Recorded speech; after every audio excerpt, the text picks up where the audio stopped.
In the fertile land of Canaan, there lived a young man named Joseph, the 11th son of Jacob, also called Israel.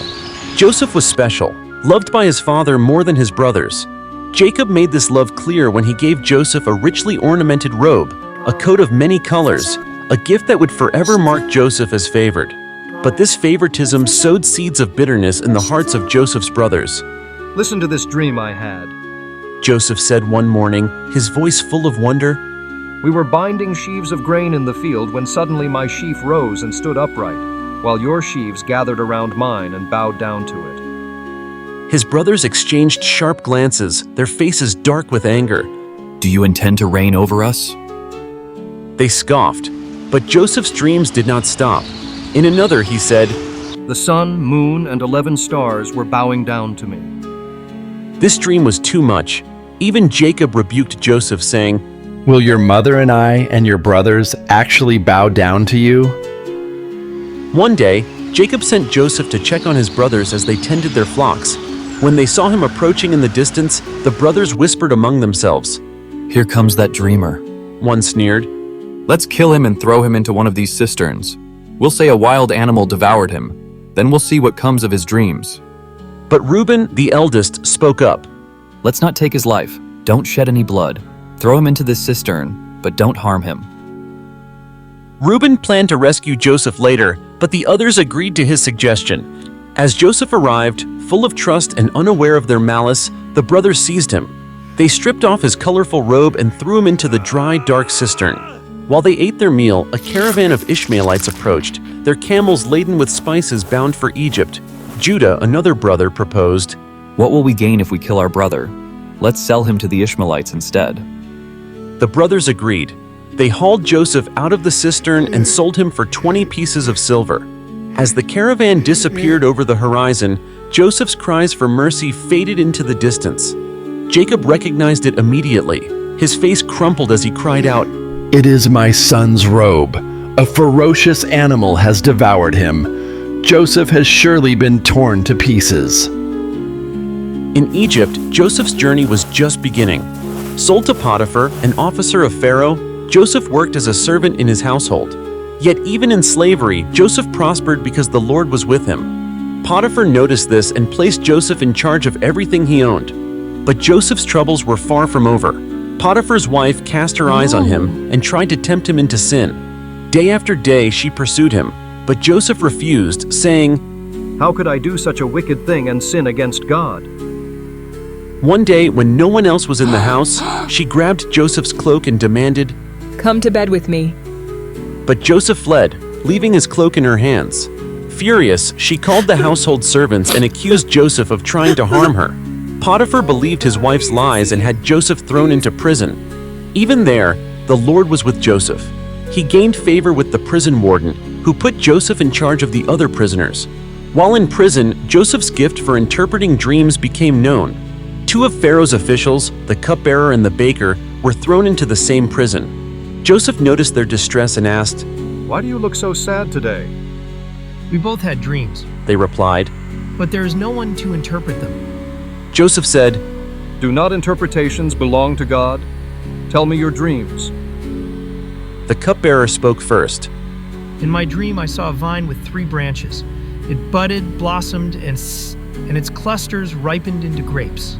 I squeezed the grapes into Pharaoh's cup and placed the cup in his hand. Joseph replied, The 3 branches are 3 days. Within 3 days, Pharaoh will restore you to your position, and you will put Pharaoh's cup in his hand, just as you used to do. But when you are free, remember me and mention me to Pharaoh so I can get out of this prison. Encouraged by the interpretation, the baker shared his dream. I had 3 baskets of bread on my head. In the top basket were all kinds of baked goods for Pharaoh, but the birds were eating them. Joseph's expression grew serious. The 3 baskets are 3 days. Within 3 days, Pharaoh will execute you, and the birds will eat your flesh. 3 days later, both dreams came true. The cupbearer was restored to his position, but the baker was hanged. Yet despite Joseph's plea, the cupbearer forgot him. 2 years passed, and Joseph remained in prison. Then Pharaoh himself had 2 troubling dreams. In one, 7 sleek and fat cows grazed by the Nile, only to be swallowed by 7 gaunt and ugly cows.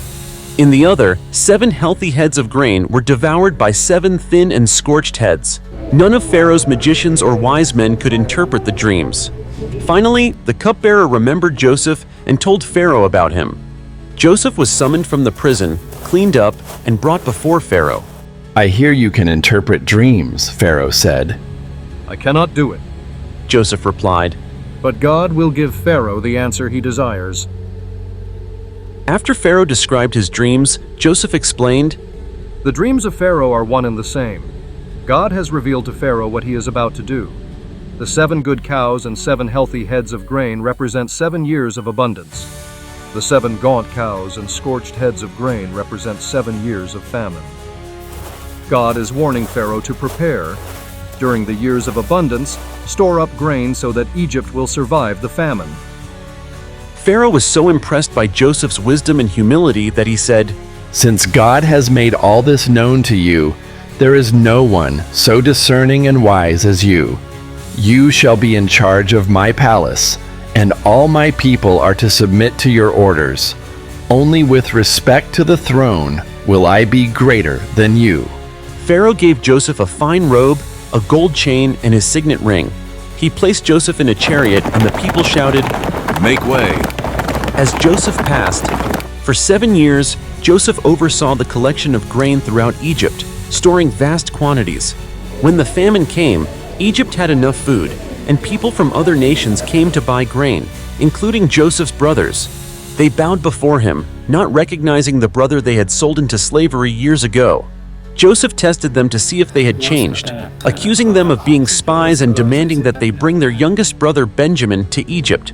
When Benjamin arrived, Joseph devised another test. He had his silver cup hidden in Benjamin's sack and then accused him of theft. The brothers begged for Benjamin's release, with Judah offering himself in Benjamin's place. Moved by their transformation, Joseph revealed his identity. I am Joseph, your brother, the one you sold into Egypt. Do not be distressed. God sent me ahead of you to preserve life.